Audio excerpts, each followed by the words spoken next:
नमस्कार दोस्तों, स्वागत है आप सबका। दोस्तों, क्या ये पॉट आपको कहीं से भी लग रहा है कि ये किसी कबाड़ में मैंने ये जो फूल लगाए हुए हैं, ये इतने सुंदर सुंदर मॉस रोज खिले हुए हैं, तो क्या ये कोई कबाड़ है? आपको ऐसा देखने से बिल्कुल भी नहीं लग रहा होगा। तो दोस्तों, ये ना एक तेल का डब्बा है, जो 5 लीटर के तेल के डब्बे आते हैं ना, वही है ये। और उसमें ही मैंने सारे मॉसरोज और पोर्चुलाका लगाए हुए हैं। कितने सुंदर खिल रहे हैं ये। और मैंने ये पीकॉक टाइप का प्लांटर बनाया था और इसे 3 साल से भी ज़्यादा हो गए हैं। और इसमें देखो फूल कितने सुंदर खिल रहे हैं। तो दोस्तों, ऐसा नहीं है कि हम बहुत महंगे महंगे प्लांटर लेंगे तभी जो हमारे फूल हैं वो बहुत सुंदर खिलेंगे या हमारे पौधे बहुत अच्छे होंगे। तो आप ना कबाड़ से जुगाड़ में भी बहुत सारे पौधे, बहुत सारी सब्जियां, फल वाले पौधे काफ़ी सारे लगा सकते हो। और ये आपको अपने घर में तो खैर निकलते ही रहते हैं, किचन से बहुत सारे डब्बे ये आपको कबाड़ी वाले के पास भी मिल जाएंगे, वो आपको सस्ते दे देंगे। तो ये तो हमारे घर के ही होते हैं। तो मैंने तो देखो काफ़ी साल से ये प्लांटर चल रहा है। अब ये यहाँ ऊपर से थोड़ा सा टूटा है, लेकिन नीचे से काफ़ी मजबूत है। तो मैंने ना इसको इसमें मॉसरोज पासने इससे लगाए थे कि ताकि जो ये देखने में है ना, ये नीचे से इसके पंख लटके, ये पंख जैसा लगे। तो पासलिन भी लगाया था, पासलिन भी खिल रहे हैं कुछ कुछ, तो इतने ज़्यादा नहीं खिल रहे हैं, पर मॉसरोज तो बहुत ही सुंदर खिले हैं। तो मैंने सोचा आपके साथ भी वीडियो शेयर कर दूँ। और आपको पता ही होगा, मॉसरोज अपनी छोटी सी कटिंग से हो जाते हैं। और मेरे जितने भी आप इसमें मॉसरोज देख रहे हो ना, सब फ्री के हैं, कोई मैंने ख़रीदा नहीं है। और ये देसी वाले हैं, हाइब्रिड नहीं है। और देसी की कोई केयर नहीं करनी होती है, एक बार बस आप अच्छी मिट्टी तैयार करके लगा दो तो ये सालों साल, मतलब बस आपको क्या है, इन्हें हर साल के लिए सेव करना है। मैं ऐसे ही करती हूँ, बस फिर सालों साल आपके गार्डन में यूं ही बने रहेंगे। और पासलिन का भी यही होता है दोस्तों। देखो कितना खूबसूरत लग रहा है ये। दोस्तों, आप अलग अलग डिज़ाइन के भी पॉट बना सकते हो, उनमें अलग अलग कलर कर सकते हो और अलग अलग उनको शेप दे सकते हो। तो चलिए मैं आपको बताती हूँ कि मैंने कबाड़ में कैसे कैसे पौधे लगाए हैं और किस तरीके के मेरे पौधे हो रहे हैं। दोस्तों, ये है प्लास्टिक की बोतल। देखो प्लास्टिक की बोतल में मैंने जो भी घर में रंग पड़ा हुआ था वो रंग किया। और थोड़ा सा मतलब मुझे ड्राइंग ठीक ठाक आती है, इतनी अच्छी ड्राइंग नहीं है मेरी, तो मैंने पौधे लगा दिए हैं। सभी पौधे इसमें हेल्दी चल रहे हैं। और ये कैलेंचू की वैरायटी है। ये पौधा मैंने अपने गार्डन में फ्री में ही ऐड किया था। देखो कितने खूबसूरत है। और इस समय इनमें इतनी ज़्यादा एयर रूट्स बनती हैं, तो इन्हें लगाना बहुत ही आसान होता है। दोस्तों देखो, ये मेरी एक बाल्टी थी और इसमें मैंने रंग करके और इसमें थोड़ा सा इमोजी बना दिया और यहाँ पे 3 तरह के पौधे लगा दिए। यहाँ पे मैंने कटिंग लगाई थी सिंगोनियम की, वो भी अच्छी हो रही है। कटिंग लगाई थी जेड की, वो भी अच्छी हो रही है। और जो इसका मेन पौधा है वो ये है, स्वीट पोटैटो वाइन। कितनी सुंदर पत्तियाँ होती है और कटिंग से बहुत आसानी से हो जाता है। ये पौधा मुझे कटिंग से लगा कर ही मिला है, ये मैंने ख़रीदा नहीं है। तो इसमें ना एयर रूट्स आई होती है इस समय, तो आप ना इसे कटिंग से आसानी से लगा सकते हो दोस्तों। और ये दूसरी वैरायटी है स्वीट पोटैटो वाइन की, जो आपको दिख रही होगी यहाँ पे, ये देखो। तो इसे भी कटिंग से लगाना बहुत आसान है। और दोस्तों, ये हमारी जो हम लॉन में घास काटते हैं ना, वो मशीन होती है, उसका ढक्कन था ये। तो उसका ढक्कन ये ऐसे ही पड़ा हुआ था ये, तो मैंने सोचा कि इसका यूज़ कर लूँ। तो मैंने इसमें ये सक्लेंट लगा दिया, इचीवेरिया। तो ये काफ़ी हेल्दी है, काफ़ी अच्छा हो रहा है। और इसमें लगाए हुए इसको 3-4 साल हो गए हैं। जब मैंने इसे लगाया था तभी इसकी अच्छी मिट्टी तैयार करी थी, उसके बाद मैंने इसमें कोई भी खाद नहीं डाली। और मैं आपको बता दूँ कि इचीवेरिया पौधा कितना मतलब हार्डी होता है। देखो ये पत्ती ज़मीन में पड़ी हुई है, ये खुद से ही उग गई है। तो ये देखो, अगर आपको सक्लेंट बहुत पसंद है तो आप इस वाले सक्लेंट्स को अपने गार्डन में शामिल कर सकते हो दोस्तों। बहुत ही सुंदर सक्लेंट्स होता है और इसकी कोई भी केयर नहीं होती। दोस्तों देखो, मेरा चाइना पाम कितना हेल्दी है, क्या आप बता सकते हो कि ये किस में लगा है? तो दोस्तों, ये ना एक टीन के कनस्तर में लगा हुआ है, जो तेल के टीन आते हैं ना, उस कनस्तर में। और ये पौधा भी मेरे साथ जब मैंने गार्डनिंग शुरू करी थी तब से ही है।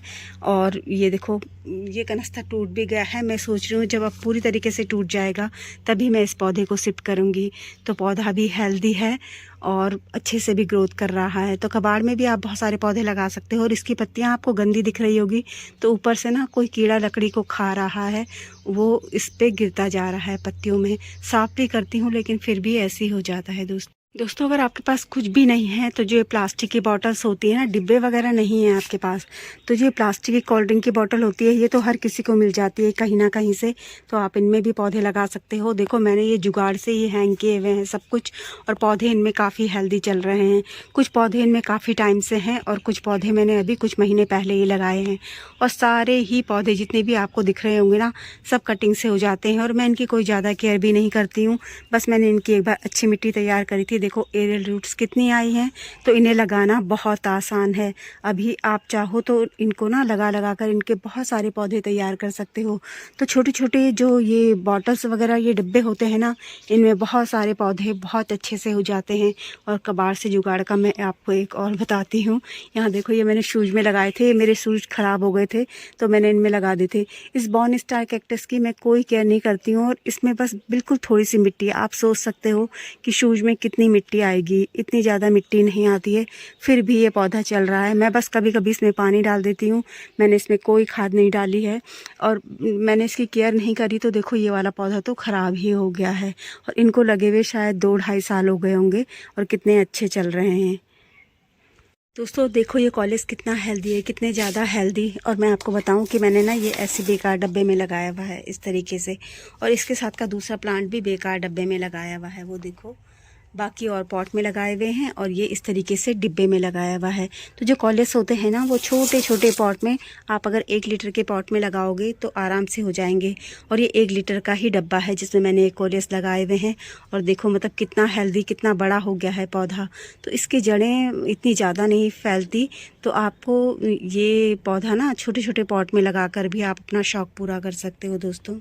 दोस्तों यहाँ देखो, ये एक टोकरी ना, ये प्याज लहसुन रखने की टोकरी होती है, ये ख़राब हो गई थी तो मैंने इसमें भी अपने मोसरोज लगा दिए। यहाँ पे ये बेकार से डब्बे हैं किचन के, तो उसमें भी मैंने मोसरोज लगाए हुए हैं। पहले मैंने इनमें जेली बीन्स लगाई थी, फिर जेली बीन्स हटाकर मोसरोज लगा दिए हैं। और आप देख सकते हो मेरे पास कितने सारे रंग के मोसरोज हैं और सभी बहुत सुंदर खिल रहे हैं ये इस तरीके से। और ये भी एक बेकार सा डब्बा है, इसमें मैंने ऐसे डिज़ाइन बनाया था, तो यहाँ देखो इसमें पर्सनी लगा दिया है, सपोर्ट दिया था इसको, काफ़ी अच्छा खिल रहा है, बहुत सुंदर सा। और यहाँ पे भी एक ये बेकार सा डब्बा है, इसमें मैंने मोसरोज लगाया है। और ये पर्सनी तो मैं क्या ही तारीफ़ करूँ इसकी, जब से इसमें लगा हुआ होगा ना, ये इसे काफ़ी महीने हो गए हैं, हर दिन इसमें बहुत सुंदर फूल खिल रहे हैं दोस्तों। और जो पर्सलिन होता है ना, वो बिना मेहनत के हमें ढेर सारे फूल देता है। मैंने इसकी देखो, फिर इसमें बहुत सारे फूल खिले, बहुत सारे। और फिर मैंने इसकी क्या करा, हार्ड प्रूनिंग कर दी। इसमें अब नई नई आ रही हैं सारी टहनियाँ, तो उनमें भी सब में फूल खिलेंगे। और ये एक दही का डब्बा है दोस्तों, ये भी दही के डब्बे हैं। मैंने इनमें रंग किया था तो ऑयल पेंट किया था, तो ऑयल पेंट तो हट चुका है। यहाँ पे देखो मेरा पेंसिल कैक्टस इसमें काफ़ी अच्छा हो रहा है। और यहाँ पे इसमें ये दिन का राजा है जो दूसरा पौधा है। तो मैं सोची हूँ कि जब तक ये पौधे इनमें चल रहे हैं, चलने ही देती हूँ। जब ये टूट जाएंगे तभी इन्हें हटाऊँगी। इनमें दिक्कत क्या होती है कि जब हम प्लांट को रिपोर्टिंग करते हैं ना, तो हमको यहाँ से निकालने में बहुत दिक्कत होती है। इसलिए जब भी इनमें कभी पौधे लगाए ना, तो इनका यहाँ से पूरा ये जो मुंह कहेंगे, गला कहेंगे, जो भी कहेंगे, वो कट करके हमें लगाना चाहिए। दोस्तों देखो, ये मेरे 2 फ्रीज थे, वो ख़राब हो गए थे। तो जो भी फ्रीज का जो अंदर का कबाड़ था जिसको मैं यूज कर सकती थी, उसे यूज किया मैंने। तो ये दोनों कंटेनर है, एक आगे रखा हुआ है, एक पीछे रखा हुआ है। और ये मतलब काफ़ी इनका साइज अच्छा होता है, तो मैं इनमें बदल बदल के सीजनल फूल वाले पौधे लगाती रहती हूँ। देखो यहाँ पे इसमें विनका कितने सुंदर खिले हैं और गोमफ्रीना भी खिले हुए हैं। और गार्डन में इतना ज़्यादा काम हो जाता है, इतना ज़्यादा काम हो जाता है। देखो पौधे ना हवा से, बारिश से सब लुढ़कते जा रहे हैं। तो यहाँ पे, और ये सुराही, गर्मियों में जो सुराही आती है ना, वो सुराही है, तो ये मम्मी और के घर से लाई थी। तो इसमें भी काफ़ी अच्छे हो रहे हैं। और इसमें तो ये मैंने ये जाफरी गेंदा लगा है, तो ये लगे ही रहने दिया, मैंने नहीं हटाया, क्योंकि अब इसमें बहुत सुंदर सुंदर फूल खिलेंगे। तो इस तरीके से आप ना कबाड़ में भी बहुत सारे पौधे लगा सकते हो, और कबाड़ में भी पौधे काफ़ी अच्छे होते हैं। और ये जो मेरा चित्रक का सुंदर सा पौधा आप देख रहे हैं, देखो यहाँ पे ये एक बाल्टी में लगा हुआ है और काफ़ी टाइम से लगा हुआ है दोस्तों। ये मैं बता देती हूँ कि मैं कटिंग कैसे लगाती हूँ। ये जो थर्माकोल के बॉक्स होते हैं ना, बेकार से पुराने से मिठाई के डब्बे वगैरह होते हैं, देखो इनमें ही मैं कटिंग लगाती हूँ।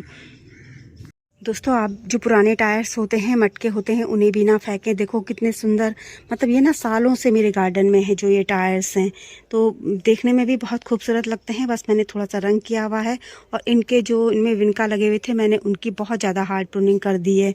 ये तो अब फिर मतलब ये और अच्छे खिलने लग गए हैं और ज़्यादा, और मैंने इन्हें बांध भी दिया है। सारे पौधे, काम बहुत होता है, सारे पौधे इधर उधर फैल जाते हैं, बारिश आती है, हवा आती है, उससे तो ये भी दिक्कत हो जाती है दोस्तों। तो ये देखो ये मटका है और इस मटके में को भी काफ़ी साल हो गए हैं और इसमें भी पौधे अच्छे चलते हैं। यहाँ एक ये बाल्टी है, ये देखो इस बाल्टी में मैंने ये फायर क्रैकर्स लगाया हुआ है, तो देखो कितना सुंदर हो रहा है। और मैंने बस थोड़ी सी पेंटिंग कर दी थी ये इस तरीके से। तो काफ़ी मतलब आप ना कबाड़ में भी बहुत सारे पौधे लगा सकते हो, बहुत सारी सब्जियां भी लगा सकते हो दोस्तों। मैंने करेले की बेल लगाई थी तो वो आपके साथ शेयर करी थी और उसमें अच्छे करेले भी लगे थे और अब मैंने उसमें बैगन लगाए हुए हैं। यहाँ पे देखो ये मेरा एक प्लास्टिक का ड्रम है जो ये नीला सा वाला है ना, तो इसमें 3 तरह के पौधे लगे हैं। ये एक डेविल बैकबोन की वैरायटी है जो ये वाली है, ये आलमंडा है और ये उस वैरायटी का आलमंडा है, और यहाँ पे ये भी हो रहा है। तो अब इसका सीज़न है तो मैंने इसे हटाया नहीं और आलमंडा भी अब मेरा खिलेगा। ये आलमंडा भी मैंने एक बाल्टी में लगाया है और यहाँ पे इसमें विनका भी हो रहा है तो आलमंडा भी हो रहा है खूबसूरत सा।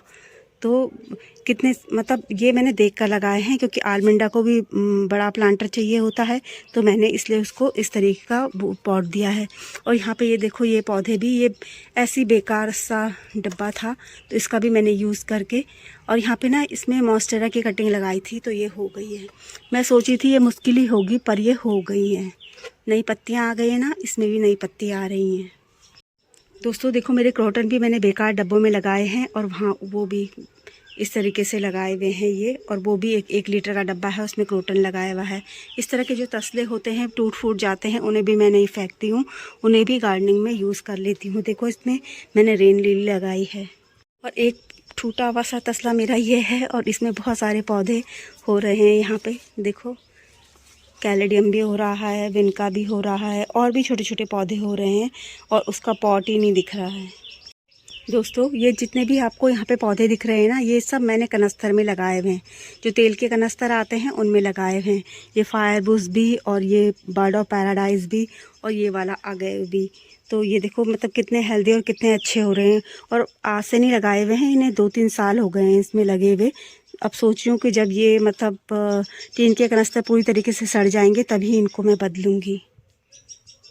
दोस्तों यहाँ पे देखो ये मैंने सारी बॉटल्स को कट करके ये मोसोज लगाए थे हैंगिंग में। तो ये मतलब बॉटल्स को कट कर करके भी आप, अगर आपके नीचे रखने के लिए जगह नहीं है ना, तो आप हैंगिंग में इस तरीके से लगा सकते हो। देखो पौधे भी सुंदर चलते हैं और ये ना बॉटल्स ऐसे नहीं होती कि 1 साल चलेगी, ये काफ़ी साल चल जाती हैं और बहुत मजबूत होती हैं। और इससे क्या होता है कि अगर हम प्लास्टिक की चीज़ें यूज़ करते हैं, डिब्बा बॉटल्स वगैरह, तो हमारा पर्यावरण भी प्रदूषित नहीं होता है। और इस तरीके दोस्तों ये मेरा सुंदर सा बोगनविला आप देख रहे होंगे, ये देखो कितना खूबसूरत है। ये भी मैंने 1-1 लीटर के डब्बे में लगाए हुए हैं। ये दोनों 1-1 लीटर के डब्बे हैं। दोस्तों ये मेरा एक टब है, ये टूट गया था तो मैंने इसको यूज़ कर लिया था। तो मैंने इसमें करेले की बेल लगाई थी, वो मैंने आपके साथ शेयर किया था। और अब मैंने यहाँ पे लगा दी है बैगन की पौध, और यहाँ पे ये भी हो रहे हैं मेरे जाफरी। और ये भी मेरे टूटे हुए तसले हैं, एक ये भी टूटा हुआ तसला है, दूसरा ये भी टूटा हुआ तसला है। तो मैंने इन्हें फेंका नहीं है, इन्हें यूज़ कर लिया है। और ये गुलदावरी दही के डब्बे में ही लगी हुई है। और दोस्तों ये दोनों ना लोहे की टोकरियां हैं, ऐसे फल वल रखने के लिए हम ले आते हैं। तो अब हम जैसे दूसरी नई ले आते हैं तो मैंने क्या करा कि अब इनको फेंकने से अच्छा है, मैंने सोचा मैं गार्डनिंग में यूज़ कर लेती हूँ और इनमें प्लांट लगा देती हूँ। तो मैंने नीचे से ऐसे पन्नी लगाई, कोई भी मजबूत पन्नी किसी भी चीज़ की, तो उसमें मिट्टी भर के अच्छे से फिर ये पौधे लगा दिए इस तरीके से। बस क्या होता है, ये तो मजबूत है टोकरी, लेकिन जो इसकी ये पन्नियाँ होती हैं ना, ये काफ़ी टाइम बाद सड़ जाती है, तो बस हमें ये बदलनी होती है। दोस्तों अगर आप सोचते हो कि बस हम महंगे महंगे चीज़ों से गार्डनिंग कर सकते हैं, तो ऐसा कुछ नहीं है। आप 0 बजट गार्डनिंग भी कर सकते हो और अपने काफ़ी सारे मतलब कटिंग लगा के, और ये जो कबाड़ है, कबाड़ से जुगाड़ में पौधे लगाकर अपने काफ़ी सारे पैसे बचा सकते हो और जो अपने गार्डनिंग का शौक़ है उसे भी पूरा कर सकते हो दोस्तों। तो अगर मेरी दी हुई जानकारी आपको थोड़ी भी अच्छी लगी हो तो प्लीज़ वीडियो को लाइक ज़रूर करना।